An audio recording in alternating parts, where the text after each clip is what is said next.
Este día vamos a continuar precisamente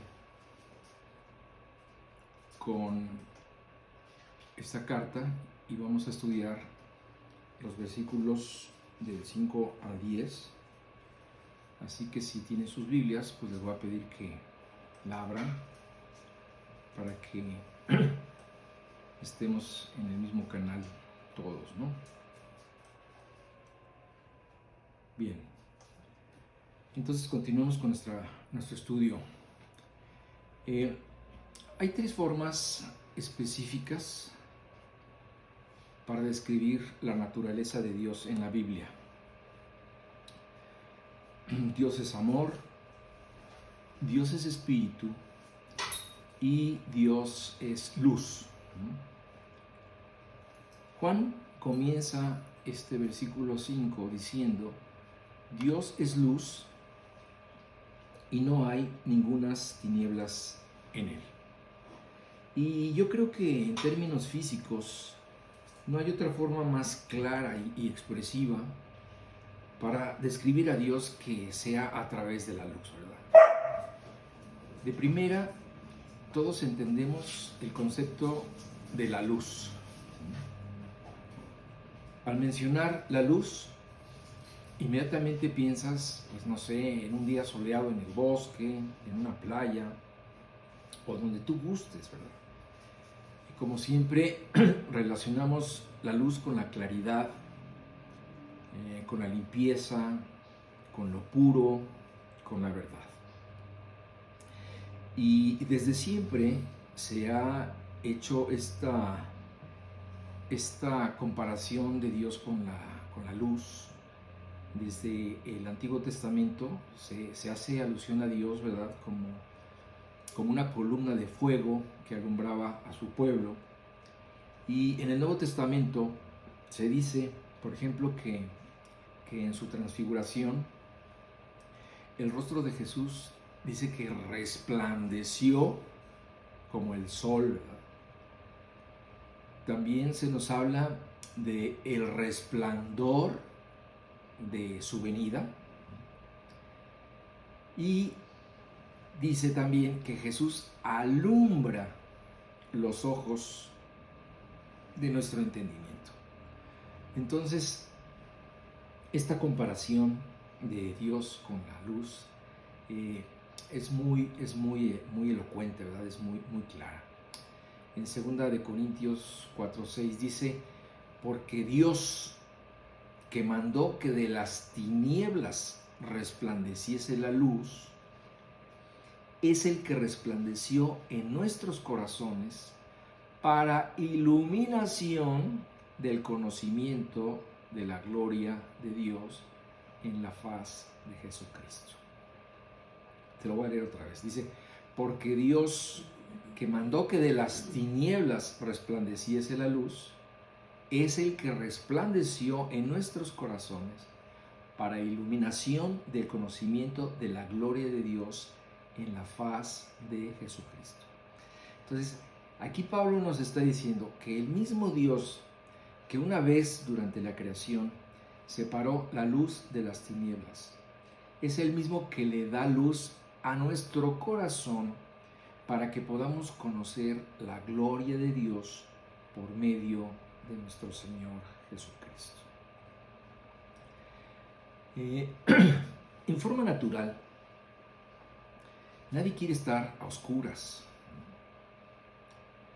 a menos que quiera ocultar algo, porque en la oscuridad todo está muerto. No hay colores, no crecen las plantas, no hay vida. La luz es como la salud, ¿verdad?, que se extraña cuando uno la pierde. Yo no me puedo imaginar, por ejemplo, toda esa región ártica donde las noches duran 6 meses. O sea, a mí se me hace una locura pensar que haya gente capaz de vivir en esas condiciones.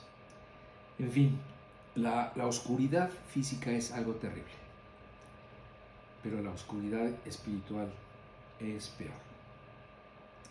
Entonces, la oscuridad, como decía, está asociada con todo lo malo, con lo oculto, con lo escondido, con la maldad. Hablamos de gente oscura, de pensamientos oscuros, de intenciones oscuras. Es más, la Biblia dice que el infierno es un lugar donde existe la más densa oscuridad. Sin embargo, acabamos de leer que en Dios no hay tinieblas. Dios es luz. Las tinieblas no prevalecen sobre la luz. Muy bien, vayamos a Primera de Juan y leamos los versículos del 5 al 10. Dice: este es el mensaje que hemos oído de él y os anunciamos. Dios es luz y no hay ningunas tinieblas en él.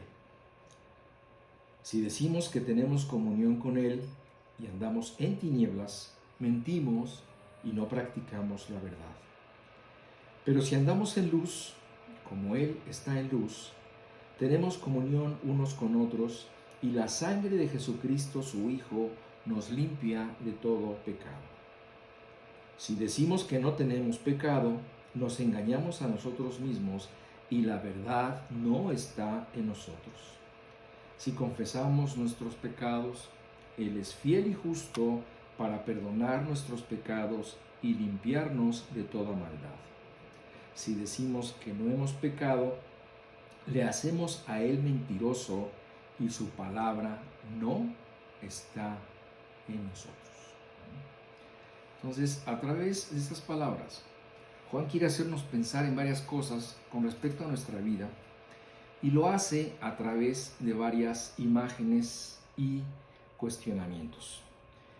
Miren, quiero mostrarles un diagramita que hice.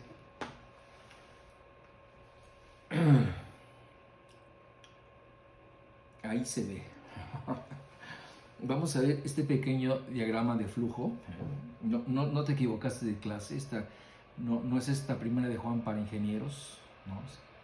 Se me ocurrió presentar parte de la enseñanza de Juan en forma gráfica para que se les quede más grabada. Espero que así sea y que no se hagan bolas. Bueno, estamos aquí hasta arriba y comenzamos diciendo que Dios es luz. Para seguir con la secuencia hay que seguir la flechita. Aquí hay una flechita, ¿verdad? Entonces bajamos y encontramos el primer cuestionamiento que nos hace Juan. Y dice: ¿estoy en luz? Esa es la pregunta que Juan quiere que te hagas. ¿Estás en luz?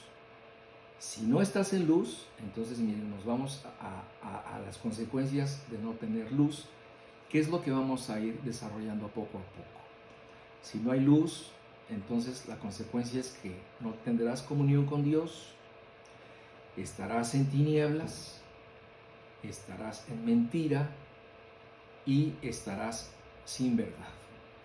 Por lo tanto, ahí no hay por dónde avanzar.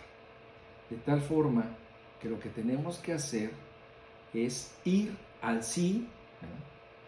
La respuesta que debe ser para nosotros es: ¿estoy en luz? Sí. Y si estoy en luz, entonces las consecuencias serán que yo tenga comunión con Dios y que yo tenga limpieza.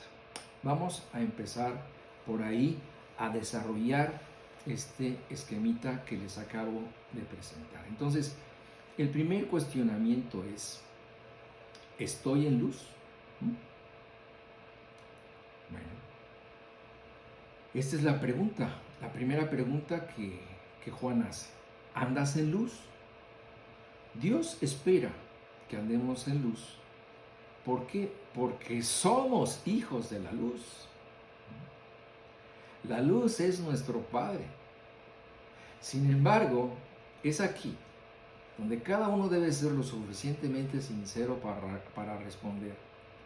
Porque solo hay dos respuestas posibles: sí estoy en luz o no estoy en luz. Y como lo veíamos en el diagrama de flujo, si no estás en luz, entonces irremediablemente irás a un estado de falta de comunión con Dios. Esta es la primera consecuencia de no estar en luz, sin comunión. Un creyente que ha dejado de seguir la luz es una persona que ha perdido su comunión con Dios. De alguna forma, en algún momento, se ha soltado de la mano de su Creador y ha puesto distancia de por medio. Ha decidido dejar de escuchar la voz de su pastor para andar por sus propios caminos y ha puesto sus pensamientos y sus metas por encima de los de Dios. Esto es algo grave porque ha entrado en rebeldía. Es un creyente que ha entrado en rebeldía y de pronto, de momento, se siente liberado. Pero no se ha dado cuenta que ha caído en los lazos del diablo. Cree que se ha desligado de las ataduras de Dios, pero no sabe que entre más se aleje de Dios, le apretarán más las ataduras de Dios, porque a Él le perteneces para siempre y no a otro. Miren cómo dice la Biblia en Isaías 28, 22. Dice: ahora pues, no os burléis, para que no se aprieten más vuestras ataduras. El creyente se puede comportar como un animal atado, que en su esfuerzo por alejarse de Dios hace que se apriete más el nudo, hace que se apriete más el lazo que lo une con Dios. Algunos se dan cuenta que se están lastimando precisamente por estarse alejando de Dios y entonces dejan de jalar. Otros, desgraciadamente, lo hacen hasta que ya están muy lastimados y otros hasta mueren en el intento. Entonces, esta atadura que tenemos es una atadura de amor que Dios nos ha puesto. Y Él, en su amor, siempre está en espera de que un hijo suyo que se ha alejado regrese en el momento que quiera al seno del Padre. Bueno, como veíamos en el diagrama de flujo, la siguiente consecuencia de no estar en luz, pues es estar en tinieblas. No se puede estar en los dos estados. La luz y las tinieblas no se llevan. Una siempre se sobrepone a la otra. O hay luz en tu vida o no la hay. Entonces es así de fácil y es así de sencillo. Las tinieblas pues nos hablan de una condición del alma. Es un estado del ser. Es un sinónimo de muerte, de alejamiento, de ruptura. Y en la vida del creyente es un sinónimo de perdición, porque no conoce la luz, es decir, no conoce a Dios. Una vida en tinieblas, una vida sin luz, es muy fácil de identificar. ¿Por qué? Porque esta vida sin luz se caracteriza por constantes tropiezos. Porque como cuando falta la luz dejamos de ver bien por donde andamos, es exactamente en un sentido espiritual. Sin luz estamos sujetos a transitar por lugares equivocados y también a tomar decisiones equivocadas. Entonces, las tinieblas nos hablan de un estado de vulnerabilidad. Las tinieblas nos hablan de un estado de ignorancia, de un abandono de uno mismo, de una falta de control en pensamientos y acciones, de un estado de esclavitud de nuestras pasiones y pecados, de incertidumbre y de fatalismo. El que vive en tinieblas, por eso les digo que es muy fácil identificar cuando una persona vive en tinieblas, porque cuando una persona vive en tinieblas, lo primero que hace es esconderse de Dios. Huye de Dios, ¿verdad? Le molesta que le hablen de Dios, le molestan las cosas de Dios, ¿verdad? La palabra le molesta, no quiere saber nada. ¿Por qué? Porque no quiere que su condición sea descubierta. ¿Por qué? Porque las tinieblas no prevalecen sobre la luz. Fíjate cómo lo dice Juan 3:20. Dice Juan 3:20: porque todo aquel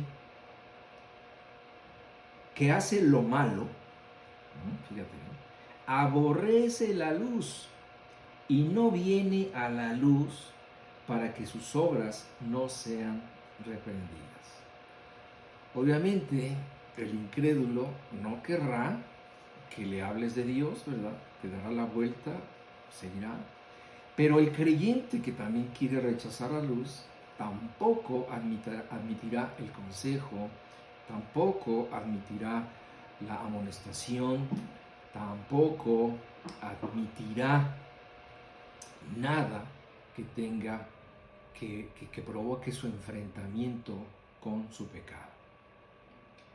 Dios, sabemos y lo hemos estudiado, que Dios alumbra con su luz en forma general a través de su creación y en forma particular a través de Jesucristo. Ya cuando Jesucristo llega a tu vida personalmente, ya es el alumbramiento más grande que ningún hombre puede tener. Es decir, ya es la luz directa de Dios, ya es la lámpara de Dios sobre tus ojos para que realmente puedas entender. Precisamente por esta realidad, Jesús dijo: yo soy la luz del mundo.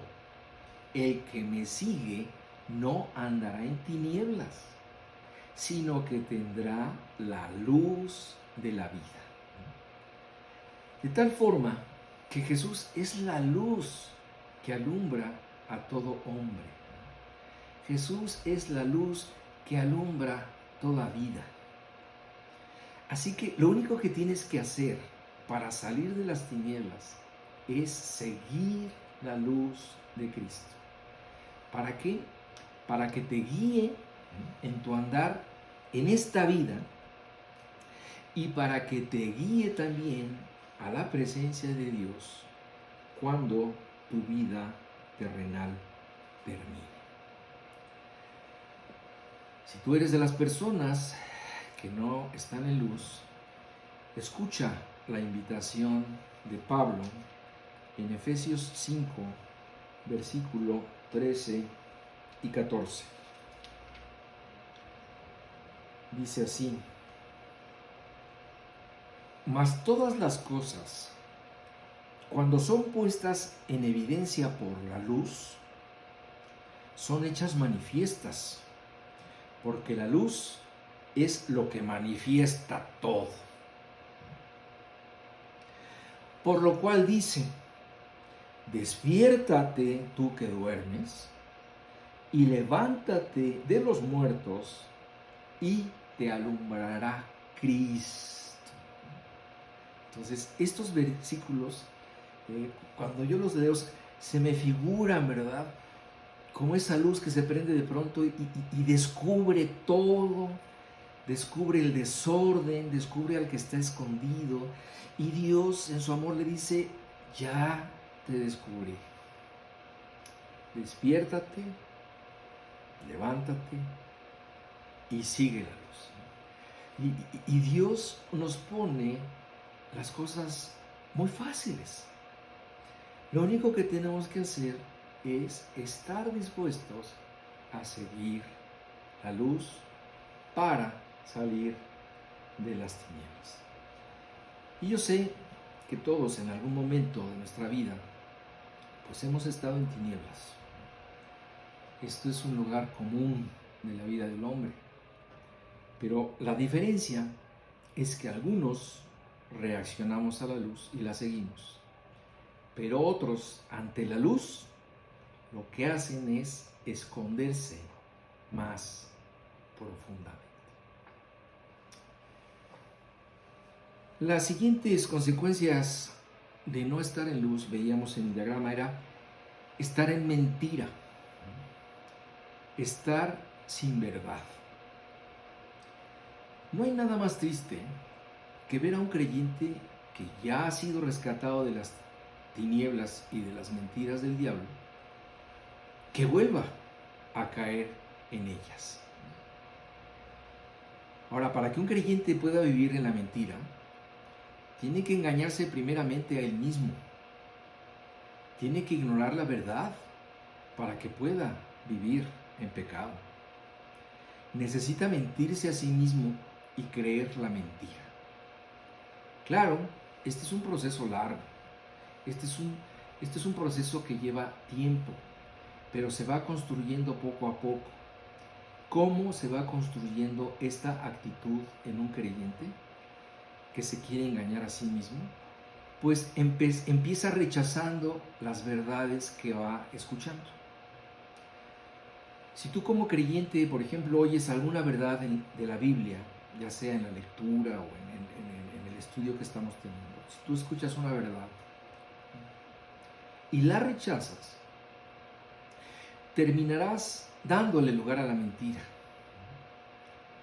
Y este rechazo de la verdad y de la aceptación de la mentira te irá destruyendo hasta que vuelvas a regresar a las tinieblas de donde Dios te sacó. Es decir, tendrás poco claro qué es lo que Dios quiere, tendrás poco claro qué es el pecado, tendrás poco claro qué es lo que tienes que hacer, qué es lo que no tienes que hacer, etc. Pero este es un proceso, como te decía, que se lleva a cabo mientras rechaces la verdad y la verdad. Claro, si tú eres un verdadero creyente, tarde o temprano tendrás que despertar.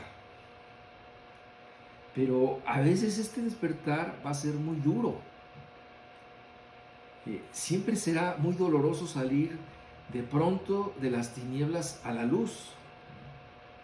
Yo ahorita me estoy acordando de esos mineros que estuvieron, creo que 33 días en las minas atrapados y fueron sacados poco a poco. Tenía que ponerles unos lentes oscuros, ¿verdad? Porque se habían desacostumbrado completamente a ver la luz, y salir de pronto a la luz de la superficie les iba a causar daño a sus ojos.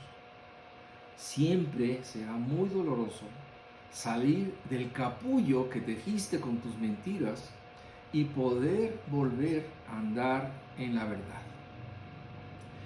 Para que esto suceda, tendrás que rechazar la mentira y volver a la verdad. Bueno, en este diagrama que veíamos, la cuestión era si estabas en luz. Si estabas en luz y dices que sí estás en luz, entonces la consecuencia va a ser que tú vas a tener comunión con Dios y vas a tener limpieza. Comunión quiere decir estar unidos por un común acuerdo. Dios siempre estará de acuerdo en tener comunión contigo. Ese siempre ha sido el anhelo de Dios. El anhelo de Dios cuando te creó fue precisamente para tener comunión contigo. Entonces, Él siempre anhela tener esta comunión. Por eso te creó, por eso te buscó, por eso te llamó, para eso te encontró, ¿verdad? Para tener comunión contigo. Cuando esta se rompe, no es porque Dios la rompa. Siempre eres tú el que decide interrumpirla. Pero además, cuando nosotros no estamos en comunión con Dios, tampoco podemos estar en comunión con los demás. Cuando estamos en comunión, estamos en una relación perfecta con Dios y con los demás cristianos. Pero cuando esta se rompe todo. Y esta precisamente es una de las tretas favoritas del diablo. Dividir, ¿verdad? Decía Jesús, ¿verdad? Porque si un reino está dividido contra sí mismo, tal reino no puede permanecer. Entonces, una de las cosas que Satanás va a querer hacer siempre con los creyentes es romper la comunión que tiene, tanto con Dios como con sus hermanos en Cristo. Entonces, si una comunidad cristiana pierde su comunión, pierde su unidad y está destinada al fracaso. Limpieza. La única forma de restablecer nuestra comunión con Dios y con los demás es regresar a la luz, al lugar donde está muy claro que seremos limpiados. La luz, como les decía, es un sinónimo de claridad, es un sinónimo de limpieza, es un sinónimo de vida. Entonces, cuando nosotros tenemos luz, nos exponemos a la comunión con Dios y también nos exponemos a que Dios nos limpie. Y Dios nos limpia. No es algo que nosotros hagamos por nuestro esfuerzo, no es por nuestro deseo, no es por nuestra voluntad de estar limpios, sino es por medio de la sangre de Cristo. Sabemos que solo a través de ser limpiados por Dios es como podemos acercarnos a Él y tener comunión con Él. No hay otra forma. El hombre no puede hacerse justo ni santo por su propia voluntad. Es la sangre divina de Cristo la única capaz de limpiar nuestro pecado siempre y continuamente. Fíjate cómo dice esto en Apocalipsis 1:5. Dice: y de Jesucristo, el testigo fiel, el primogénito de los muertos y el soberano de los reyes de la tierra, al que nos amó y nos lavó de nuestros pecados con su sangre. Muy bien. El primer cuestionamiento de Juan fue preguntarte si tú estabas en luz. Si estabas en luz, si no estabas en luz. El siguiente cuestionamiento, continuando con nuestro diagrama de flujo, es reconocer nuestro pecado.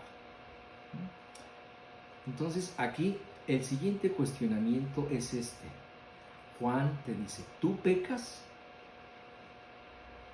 Si tú dices que no pecas, quiere decir que te estás engañando. Quiere decir que no estás en la verdad, que le estás diciendo a Dios que es mentiroso y su palabra no está en ti. Estas serían las consecuencias de negar que estás en pecado. Si reconoces tu pecado, entonces tú tendrías que confesar tu pecado, pedir perdón por tu pecado y dejarte limpiar de tu pecado. Vamos a ampliar un poquito más esto que les acabo de decir. Entonces la pregunta es: ¿tú como creyente reconoces tu pecado? Y de nuevo, la respuesta sincera solo puede ser sí o no. Si tu respuesta es decir que no pecas, entonces te estás engañando. ¿Por qué? Porque la Biblia es muy clara en decir que el hombre peca por naturaleza. Todos somos pecadores. Cuando tú te conviertes a Cristo, tu naturaleza original, tu naturaleza pecaminosa, tu viejo hombre, tu antigua naturaleza, nunca muere, permanece contigo y te seguirá hasta la tumba. Esta antigua naturaleza no se redime, no se corrige, no cambia, solo se controla, sí. Es tan mala como la diabetes. Entonces, no tiene remedio. Los fariseos siempre se engañaron a sí mismos, pensando que ellos no pecaban, que por ser fariseos del linaje de Israel, ellos eran puros. Y cuando Jesús les dijo que esto no era verdad, inmediatamente se ganaron su odio. Obviamente, el engaño de un incrédulo es no reconocer que ha pecado. Si al creyente deshonesto le cuesta trabajo reconocer que peca, al incrédulo que no quiere saber nada de Dios, le cuesta más trabajo reconocer que ha pecado. Y es aquí donde opera el engaño satánico sobre ellos. Porque si un incrédulo niega que ha pecado, entonces no necesita un salvador. El razonamiento es el siguiente: ¿por qué ser salvado de las consecuencias de algo que no he hecho? Dirá el incrédulo, ¿verdad? Pero te das cuenta del engaño tan sutil. La persona que niega que ha pecado, entonces también negará su necesidad de un salvador. La persona que niega su pecado, generalmente lo único que demuestra es precisamente lo hundido que ya está en el pecado. Entonces, vamos a ahondar un poquito más en esto cuando entremos al capítulo 3 de 1 de Juan. Pero mientras tanto, la Biblia es muy clara cuando dice en Eclesiastés 7:20, dice: ciertamente, fíjate bien, ciertamente no hay hombre justo en la tierra que haga el bien y nunca peque. Otra consecuencia de no admitir nuestro pecado es no admitir nuestra condición. Es decir, es no admitir la verdad. Porque si por un lado Dios está diciendo que hemos pecado y nosotros decimos que no, entonces no estamos admitiendo la verdad. Como les decía, Jesús se dirigió al grupo más religioso de su tiempo, los fariseos. Y a ellos los acusó no de no saber la verdad, sino de ocultar la verdad. Ellos conocían perfectamente la ley, pero la aplicaban para otros y no para ellos mismos. Como creyentes, no podemos caer en el mismo engaño. No podemos ignorar lo que ya sabemos, ¿verdad? Pablo hablaba de la verdad de Cristo que estaba en él. Y en otra parte la Biblia dice que el Espíritu de verdad nos guía a toda la verdad. Y que hemos recibido el conocimiento de la verdad. Así que como creyentes no podemos decir que no conocemos la verdad. Es cierto que el pecado puede cegar nuestro entendimiento y podemos ignorar la verdad o alejarnos de ella. Como cuando Pedro, por ejemplo, fue reprendido por Pablo. Precisamente lo reprendió porque no andaba rectamente, así le dijo, no andas rectamente conforme a la verdad del Evangelio. ¿Esto qué reafirma? Esto reafirma que nosotros como creyentes de pronto podemos perder la brújula de la verdad. Y esto es pecar.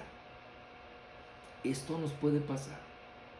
pero nunca podremos deshacernos de la verdad, ni del conocimiento de la verdad que como creyentes tenemos a través del Espíritu Santo. La verdad está grabada en nuestro corazón y solo exponiéndonos a ella podemos regresar a la comunión con Dios. Otra de las consecuencias de no admitir que hemos pecado es gravísima, porque le estamos diciendo a Dios mentiroso. Más allá de un acto deshonesto o de falta de sinceridad personal, al negar nuestro pecado, nosotros podemos ir más allá del límite y podemos acusar a Dios de mentiroso. Porque a través de muchos versículos, Dios dice que el hombre es un pecador incorregible. Así que cualquiera que niegue su pecado, no solamente se estará autoengañando al negarlo, no solo estará fuera de la verdad, sino que además estará acusando a Dios de mentiroso. Y esto será añadirle un pecado más a nuestra lista de pecados. Otra consecuencia es no estar en la palabra. Esta consecuencia, al negar que pecamos en nuestra vida, es precisamente algo que pone en evidencia dos cosas. Si tú dices que no has pecado, esto también pone en evidencia dos problemas en tu vida. En primer lugar, la ignorancia de la palabra, porque la palabra está saturada de cosas, de versículos que hablan acerca de nuestro pecado, o también pone en evidencia tu inconstancia en la palabra. Un incrédulo, por supuesto, no conoce lo que la palabra de Dios dice. Sin embargo, esto no quiere decir que aunque no haya leído la Biblia, no sepa que ha pecado. Esto es porque Dios, dice la Biblia, escribió en su corazón sus principios morales y su conciencia le avisa cuando él ha fallado. Así lo dice Romanos 2:15. Dice que los incrédulos muestran la obra de la ley de Dios, de la ley moral de Dios, escrita en sus corazones, dando testimonio su conciencia y acusándoles o defendiéndoles sus razonamientos.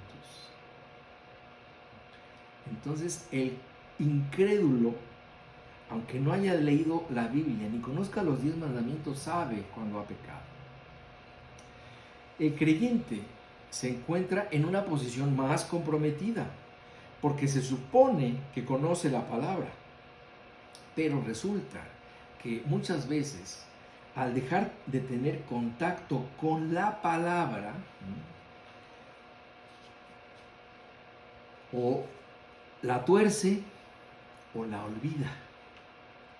Y esto da como resultado que ni la verdad ni la palabra de Dios permanecen en él. Como dice 2 de Pedro 3:16.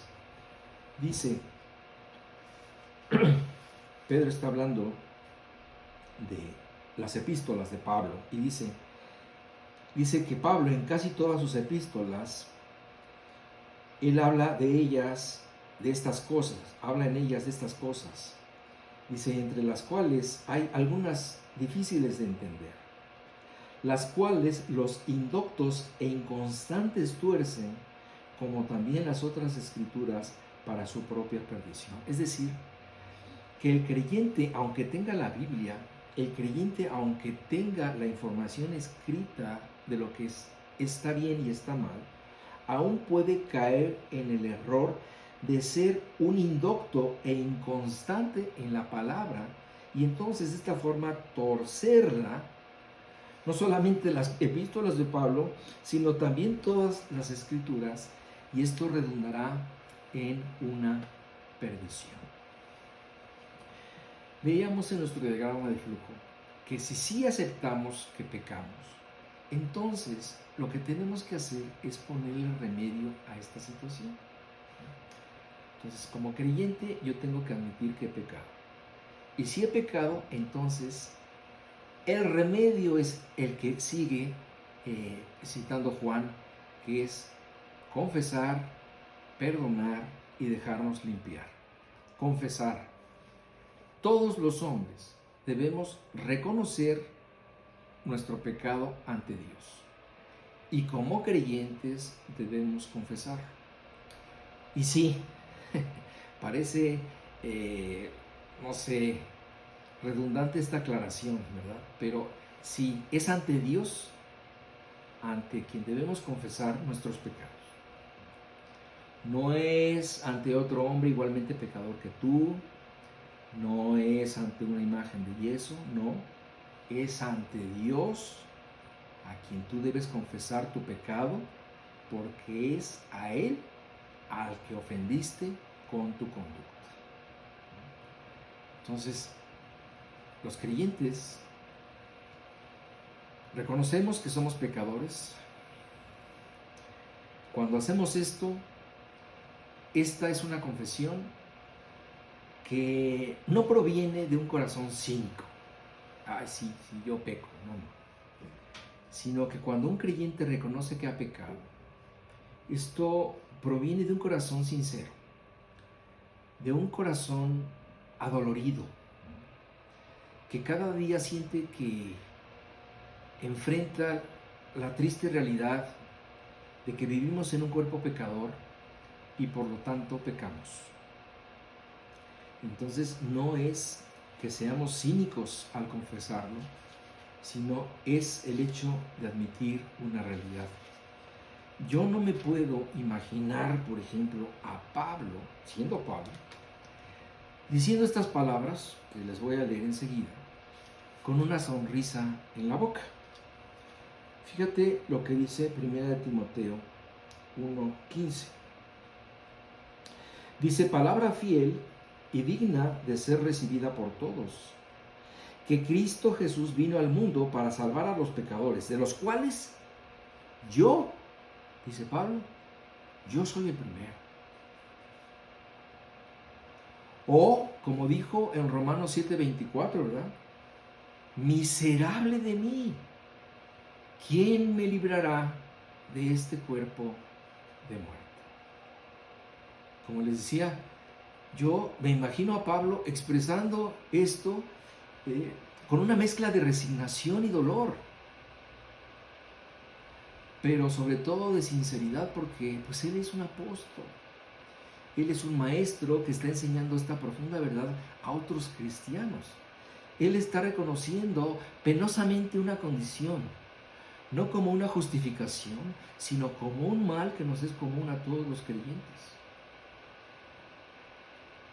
Para remediar nuestro pecado, Dios nos dejó la confesión para poder limpiar nuestra vida y no interrumpir nuestra comunión con Dios. Fíjate cómo dice Proverbios 28:13. El que encubre sus pecados, es decir, el que los guarda, ¿verdad? El que los oculta, dice, el que encubre sus pecados no prosperará, mas el que los confiesa y se aparta alcanzará misericordia. Entonces no se trata de negar la realidad, no se trata de encubrirla, sino de enfrentarla a través de la confesión. De tal forma que la confesión debe ser una práctica natural y cotidiana. La idea es llegar al final del día a nuestro cuarto y lavar nuestra alma antes de dormir, aún sabiendo que comenzaremos otro día donde volveremos a exponernos a los ataques visuales, a las malas conversaciones y a ser tentados por toda la suciedad que nos salpica por todos lados en nuestro andar por este mundo incrédulo que tiene toda la intención de contaminarte y de tropezarte. Decía David en el Salmo 32:5, dice, mi pecado te declaré y no encubrí mi iniquidad. Dije, confesaré mis transgresiones a Jehová. Y tú perdonaste la maldad de mi pecado. Si aceptas que has pecado, confiesas, y lo que tienes que hacer enseguida es pedir perdón. Es claro que reconocer nuestro pecado es una cosa y pedir perdón es otra. Hoy, en el mundo incrédulo, hay muchas personas que realmente se han vuelto cínicas y no les importa gritar a los cuatro vientos que son adúlteros, viciosos, drogadictos, fornicarios, homosexuales, ladrones, mentirosos, etc. Está tan confundida y revuelta la moralidad en la sociedad que al fornicario se le llama conquistador, al ladrón se le aplaude porque aprovechó la oportunidad, y al que tiene diversas preferencias sexuales se le fomenta estar orgulloso de su condición. El perdón debe ser el fruto del arrepentimiento, y este debe ser un reconocimiento profundo, sincero y doloroso de la falta. Como dice el Salmo 51:17 en la Nueva Traducción Viviente, que dice, el sacrificio que sí deseas, está hablando Dios, dice, el sacrificio que sí deseas, le está diciendo David a Dios, perdón, el sacrificio que sí deseas es un espíritu quebrantado. Tú no rechazarás un corazón arrepentido y quebrantado, oh Dios. Entonces, cualquier persona debe saber que en cualquier momento de su vida, por muy pecadora que haya sido, tendrá la oportunidad de ser perdonada si es capaz de arrepentirse y pedir perdón. Dice la Biblia que Dios es espléndido al perdonar. Lo dice así en Isaías 55:7. Dice, deje el impío su camino y el hombre inicuo sus pensamientos, y vuélvase a Jehová, el cual tendrá de él misericordia, y al Dios nuestro, el cual será amplio en perdonar. Entonces, debemos entender que el perdón de Dios no tiene límites, pero sí pone condiciones. Y una de ellas es el arrepentimiento. La otra sería poner tu fe en Jesucristo, como dice Hechos 3:19. Así que arrepentíos y convertíos para que sean borrados vuestros pecados, para que vengan de la presencia del Señor tiempos de refrigerio. La otra consecuencia de confesar y de reconocer nuestro pecado será la limpieza. El fruto de la confesión y el perdón sinceros será la limpieza. Porque Dios lo que finalmente quiere es que seamos sinceros con nosotros mismos y que reconozcamos nuestras faltas. Cuando tú confiesas algún pecado a Dios y le pides perdón por él, no le estás informando de algo que él no sepa. Simplemente estás poniendo en la mesa el problema para que él lo remita al Calvario, sea perdonado, sea limpiado con su sangre y tú quedes limpio nuevamente. Bien, seguiremos hablando de este proceso la siguiente semana, si Dios lo permite, y continuaremos viendo todos estos cuestionamientos que Juan quiere que nos hagamos en nuestras vidas. Por lo tanto, me despido de todos ustedes, hermanos, que Dios los bendiga. Como siempre, Maranatha.